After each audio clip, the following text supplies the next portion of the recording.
Patanvav police station વિસ્તારના એક ગામની સરકારી પ્રાથમિક શાળામાં ફરજ બજાવતા દિવ્યાંગ શિક્ષક દેવાનંદ ગુવાભાઈ બેરા સામે ગંભીર આક્ષેપો થયા છે. આરોપી શિક્ષક બાલવાટિકામાં અભ્યાસ કરતી માસૂમ બાળકીઓ સાથે અયોગ્ય વર્તન કરતો હોવાની વિગતો સામે આવી છે. બાળકીઓ સાથે શારીરિક અડપલા કરી અભદ્ર હરકતો કરવામાં આવતી હોવાના આક્ષેપોથી ચકચાર મચી ગઈ છે. આરોપી શિક્ષક લાંબા સમયથી બાળકીઓ સાથે અયોગ્ય વર્તન કરતો હતો.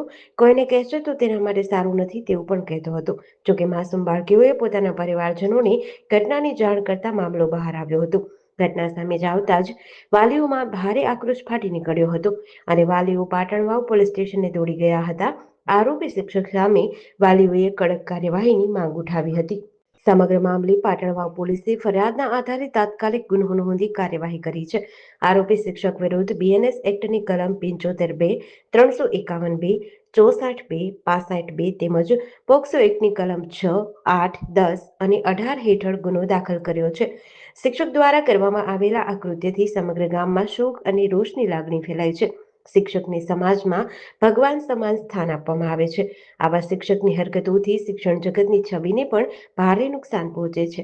શાળા જેવી સુરક્ષિત અને પવિત્ર માનવામાં આવતી જગ્યાએ માસૂમ બાળકીઓ સાથે બનેલી આ ઘટનાએ સમાજને હચમચાવી દીધો છે. હાલ પોલીસ દ્વારા કેસની ગંભીરતાને ધ્યાનમાં રાખી સમગ્ર તપાસ કરવામાં આવી રહી છે. રાજકોટ જિલ્લાના પાટણવાવ પોલીસ સ્ટેશનના વિસ્તારમાં એક ગામમાં આવેલ બાલવાટિકામાં અભ્યાસ કરતી નાની વયની બાળકીઓ સાથે શારીરિક અડપલા અને જાતીય સતામણી કરવાના ગંભીર બનાવ સામે આવતા 8 જૂન 2024ના રોજ પાટણવાવ પોલીસ સ્ટેશન ખાતે ભારતીય ન્યાય સંહિતા 2023ની કલમ 75(2), 51(2), 64(2), 65(2) તથા પોક્સો અધિનિયમની કલમ 6, 8, 10 અને 18 મુજબ ગુનો નોંધવામાં આવ્યો હતો. બનાવની હકીકત એવી રીત છે કે 5 બાળકીઓ જેની ઉંમર વર્ષ 6 થી 7 વચ્ચે છે એના ઉપર એમના જ શિક્ષક દ્વારા દુષ્કર્મ કરવામાં આવ્યું છે. અને પોતાની પોઝિશનનો લાભ લઈ આ ટીચરે બાળકીઓને એવી પણ ધમકી આપતું હતું કે કોઈને કહેશો તો તમારા માટે સારું નથી હશે. એમ કરીને કોઈ પણ બાળકીઓ પોતાના ઘરે આ વાતને કીધી નથી. પછી જ્યારે સમર વેકેશન ચાલુ હતી અને બાળકીઓ પોતાની નાનીના ઘરે ગયા ત્યાં એમને આપણા કઝન જે એમની જ ઉંમરના હતા એમના સાથે આ વાતો શેર કરી અને પછી એમના વડાને પણ આ વાતની ખબર પડી. ત્યારબાદ જ્યારે પેરેન્ટ્સને આ વાતની ખબર પડી આ બીજા પણ બાળકીઓના ફ્રેન્ડ સાથે ડિસ્કસ કરેલી અને એવી હકીકત સામે આવી અને ગુનાની ગંભીરતાને જોઈને પાટણવાવ પોલીસ સ્ટેશન હ્યુમન અને ટેકનિકલ સોર્સિસને ડિપ્લોય કરીને આરોપી દેવાનંદ ગોવાભાઈ બેરા જે એક સરકારી શિક્ષક છે એમને ઝડપી પાડી કાયદેસર કાર્યવાહી કરી રહી છે. પીડિત બાલિકાઓનું નિવેદન અને એમના પેરેન્ટ્સનું નિવેદન પણ લેવામાં આવ્યું છે અને બીજા પણ સાયન્ટિફિક પુરાવા એકત્રિત કરવામાં આવી રહ્યો છે.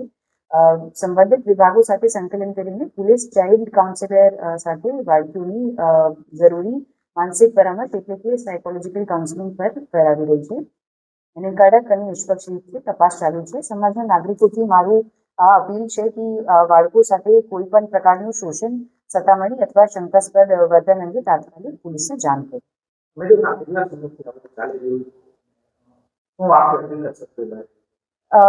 થોડા માસોથી એવું બનાવ ચાલુ છે આ અમારી સામે આવ્યું છે અને વધુ તપાસ હવે ચાલુ છે. આ ટીચરે બહેલાવી ફુસલાવીને બાળકોને પોતાની પાસે બોલાવતું હતું અને પછી એમના સાથે દુષ્કર્મ કરતું હતું. જેડીસી ન્યૂઝ સાથે વિપુલ ધામેચા, ધોરાજી.